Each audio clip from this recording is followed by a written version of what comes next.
Banking से जुड़े videos देखने के लिए इस चैनल को सब्सक्राइब करें और साथ ही बेल आइकन भी दबा दें। हेलो फ्रेंड्स, तो आज के इस वीडियो में हम बात करेंगे पब्लिक प्रोविडेंट फंड अकाउंट के बारे में, यानी पीपीएफ अकाउंट के बारे में। तो चलिए पीपीएफ अकाउंट की जो मुख्य बातें हैं वो हम जान लेते हैं। सबसे पहले बात करते हैं एलिजिबिलिटी के बारे में। तो पीपीएफ अकाउंट कोई भी भारतीय नागरिक ओपन करवा सकता है। हालांकि अगर आप एनआरआई हैं तो पीपीएफ अकाउंट आपके लिए नहीं है।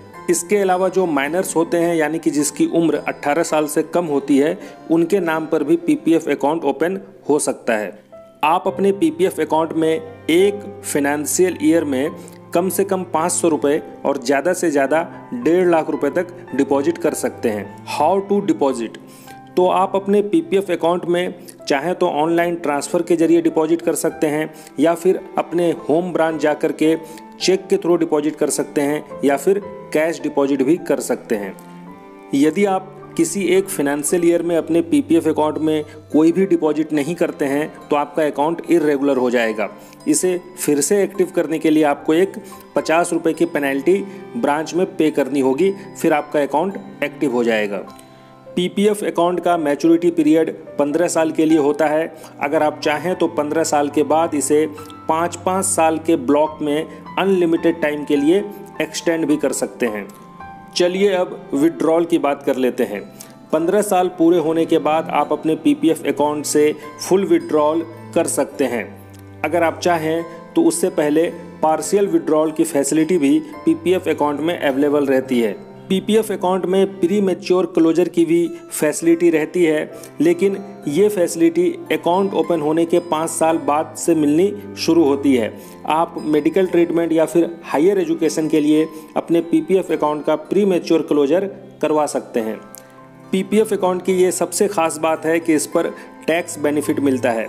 आप पीपीएफ में जो भी कंट्रीब्यूशन करेंगे वो इनकम टैक्स के सेक्शन 80C के अंतर्गत टैक्स में छूट मिलेगा। इसके अलावा आपको पीपीएफ से जो भी इंटरेस्ट रिसीव होगा वो भी टैक्स फ्री होगा। रेट ऑफ इंटरेस्ट की बात करें तो ये समय समय पर बदलते रहते हैं। आज यानी कि 25 जुलाई 2020 की बात करें तो पीपीएफ पर इस समय 7.1% का रेट ऑफ इंटरेस्ट चल रहा है। पीपीएफ अकाउंट में नॉमिनेशन की भी फैसिलिटी अवेलेबल रहती है। आप चाहें तो अपने पीपीएफ अकाउंट में एक या एक से अधिक व्यक्ति को भी नॉमिनेट कर सकते हैं। आप अपने पीपीएफ अकाउंट को अपने एक ब्रांच से दूसरे ब्रांच में भी ट्रांसफ़र करा सकते हैं। इसके अलावा एक बैंक से दूसरे बैंक में भी ट्रांसफ़र करा सकते हैं। अगर आपने पीपीएफ अकाउंट पोस्ट ऑफिस में खुलवाया है तो आप उसे किसी भी बैंक में ट्रांसफ़र कर सकते हैं, या फिर आप बैंक से पोस्ट ऑफिस में भी ट्रांसफ़र कर सकते हैं। पीपीएफ अकाउंट पर लोन की भी सुविधा रहती है। अगर आप चाहें तो अपने डिपॉजिट अमाउंट का 25% तक लोन ले सकते हैं। चलिए अब बात कर लेते हैं कि पीपीएफ अकाउंट को ओपन करने के लिए किन किन डॉक्यूमेंट की ज़रूरत पड़ती है।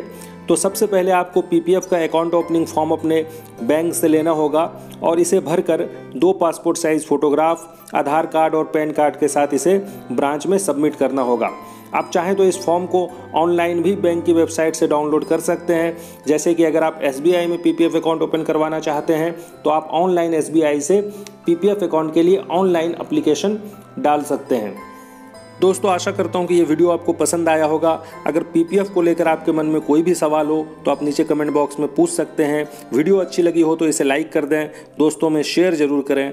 शुक्रिया।